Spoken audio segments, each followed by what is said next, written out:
오늘의 큐티 말씀은 여호수아 13장 1절부터 14절입니다. 제목, 임의의 확신과 아직의 사명. 먼저 앞뒤 문맥을 살펴보겠습니다. 여호수아 9장에서 이스라엘 백성들은 여호와 하나님께 묻지 아니하고 기브온과 돌이킬 수 없는 평화 조약을 덜컹 맺어버립니다. 그런데 가나안 남부 지역의 연합군들이 기브온을 공격하자 여호수아와 이스라엘 백성들은 밤새 걸어와서 가나안 남부 연합군과 싸워 이깁니다. 태양과 달을 멈추면서까지 이스라엘은 연합군을 추격하여 그 땅을 모두 점령합니다. 여호수아 11장에서는 가나안 북쪽 연합군과 전쟁을 하는데 모두 무찌르고 그 땅을 정복하게 됩니다. 여호수아 12장에서는 모세가 살아있을 때 점령하였던 요단 동편과 여호수아가 정복한 요단 서편 지역을 소개하고 있습니다. 여호와 하나님의 도우심으로 여리고성과 아이성을 비롯하여 모두 31개의 왕들을 정복하게 됩니다. 여호수아 13장에 오면 여호수아가 나이가 많이 들었습니다. 땅은 전쟁을 통해 정복했으나 그렇다고 완전히 끝난 것은 아닙니다. 그 땅에 살고 있는 사람들을 다 쫓아내어야 합니다. 그런데 13장에서는 마치 가나안 땅을 다 점령한 것처럼 말하면서 땅을 분배하기 시작합니다. 이미 하나님께서 가나안 땅을 주시겠다고 약속하셨고 그러나 아직 이루지 않은 사명이 있기에 그 땅을 정복해서 나아가야 합니다. 문단을 나눠보겠습니다. 1절부터 7절은 아직 차지하지 못한 땅을 분배하다. 8절부터 14절은 요단 동편 지파와 레위 지파에 대한 땅 분배. 1절에 보면 여호수아가 나이 많아 늙었지만 아직도 정복해야 할 땅이 많이 남아 있었습니다. 여호수아 14장 10절에 보면 여호와께서 모세에게 말씀하신 대로부터 광야 생활을 거쳐 지금까지 생존케 하셨는데 갈렙의 나이가 85세로 갑니다. 여호수아가 가나안 땅을 점령하고 14장에 이르기까지 그 기간이 얼마인지 정확하게 산출할 수 없으나 만약 가나안 땅을 정복한 지 5년이 흘렀다고 가정한다면 적어도 갈렙의 나이가 40세에 홍해를 건넜고 80세에 요단강을 건넜다고 추정할 수 있습니다. 여호수아가 나이가 많다는 표현이 23장에도 나옵니다. 여기에서 이스라엘이 정복하지 못한 것으로 나타나는 여러 지역은 이스라엘 12지파가 본래 정착한 지역을 넘어서서 나중에 다윗 왕국에 비로소 합병된 곳들이라고 봅니다. 지금 이스라엘은 이 지역을 일시적으로 차지했을 따름으로 보고 있습니다. 2절부터 6절에 보면 아직도 남아있는 땅을 말하고 있습니다. 사사기 3장 1절부터 2절에 보면 여호와께서 가나안의 모든 전쟁들을 알지 못한 이스라엘을 시험하려 하시며 이스라엘 자손의 세대 중에 아직 전쟁을 알지 못하는 자들에게 가르쳐 알게 하려 하십니다. 그래서 이방 민족들을 남겨두셨습니다. 3절에 보면 애국과 동쪽에 붙어있는 시올은 동부 나일강 삼각주 가장자리인데 호루스 신의 못이라고 불립니다. 시올은 가나안 땅의 남쪽 경계 지점입니다. 여호와께서 전쟁을 모르는 이스라엘 자손을 위해 남겨두신 이방 민족들의 명단이 사사기 3장 3절부터 5절에 나옵니다. 블레셋 5 군주들과 모든 가나안 족속과 시돈 족속과 바알 헤르몬 산에서부터 하맛 입구까지 레바논 산에 거주하는 히위 족속이었습니다. 이스라엘 자손은 이들과 함께 거주하면서 구별된 삶을 살지 않고 그들과 혼인관계를 맺으며 그들의 신을 섬겼다고 말하고 있습니다. 5절에 보면 이 구절에서 말하고 있는 땅의 경계는 결국 가나안 남쪽과 북쪽 마지막 경계선이 됩니다.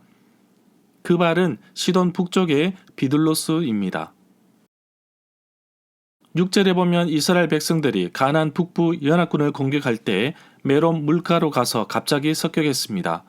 여호와께서 가나안 북쪽 지역도 이스라엘 백성들의 손에 넘겨주셨으므로 모두를 격파할 수 있었습니다. 큰 시돈과 미스르봇 마임까지 추격하였습니다. 이스라엘 백성들이 가나안 땅을 분배하는 것은 제비를 뽑아서 기업이 되게 하셨습니다. 이미 모세가 종족을 따라 그 땅을 제비 뽑아 나눠줄 것을 민수기 33장 54절에 나옵니다. 백성의 수가 많으면 많은 기업에게 그 땅을 주고 백성의 수가 적은 기업은 적은 기업을 주었는데 그 제비 뽑은 대로 소유가 되게 하였습니다. 7절에 보면 이제 이 땅을 나머지 9지파와 므낫세 지파 절반에게 나누어 주라고 하십니다. 이미 요단 동편은 모세가 살아있을 때 땅을 기업으로 분배받았습니다.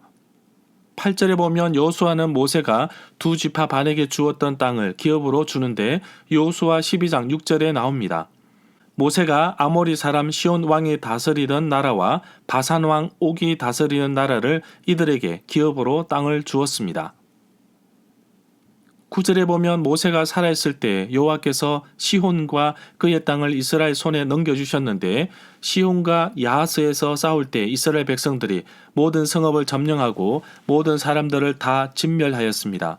그 경계는 아르논 골짜기 가장자리에 있는 아로엘과 골짜기 가운데 있는 성읍으로부터 길르앗까지 우리가 모든 높은 성읍을 점령하지 못한 것이 하나도 없다고 말하고 있습니다. 신명기 2장 31절부터 36절에 나옵니다. 10절에 보면 아모리 사람의 왕 시온이 다스리던 모든 성읍에 대한 이야기가 나오는데 아모리 사람의 시온 왕 정복 이야기는 민수기 21장 24절부터 26절에 나옵니다. 12절에 보면 바산 왕 옥의 온 나라가 그 땅에 속했습니다. 바산 왕 옥은 거인족 르바의 마지막 사랑 가운데 하나였습니다. 13절에 보면 그술은 요단 상류 지역과 바산 사이에 있는 아람 계통의 작은 왕국입니다. 여호수아 13장 13절에 보면 이스라엘 사람들이 가나안 땅을 점령할 때 독립국가로 남아 있었습니다. 다윗 왕은 그술 왕 달메의 딸과 결혼함으로 동맹을 맺었습니다. 그술 왕 달메의 딸로부터 태어난 아들이 압살롬이며 이복 동생 암논을 죽인 뒤에 외할아버지 그술 왕 달메에게 보호를 요청하기도 했습니다. 사무엘하 13장 37절부터 38절에 나옵니다.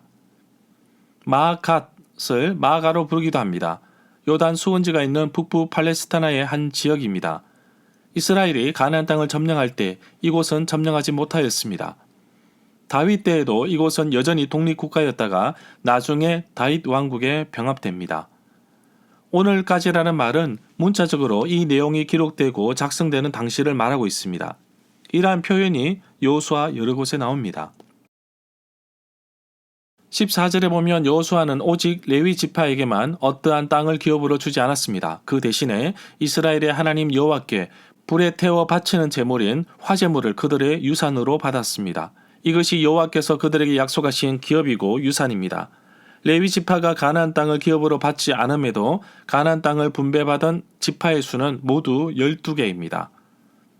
요셉 지파라고 불리는데 요셉의 아들 므낫세와 에브라임이 각각 지파의 이름으로 땅을 기업으로 받게 됩니다. 그러나 거주한 성읍들과 가축과 재산을 위해 목초지는 주었습니다. 이 구절에서 여호수아를 모세로 바꾸어 읽어도 됩니다.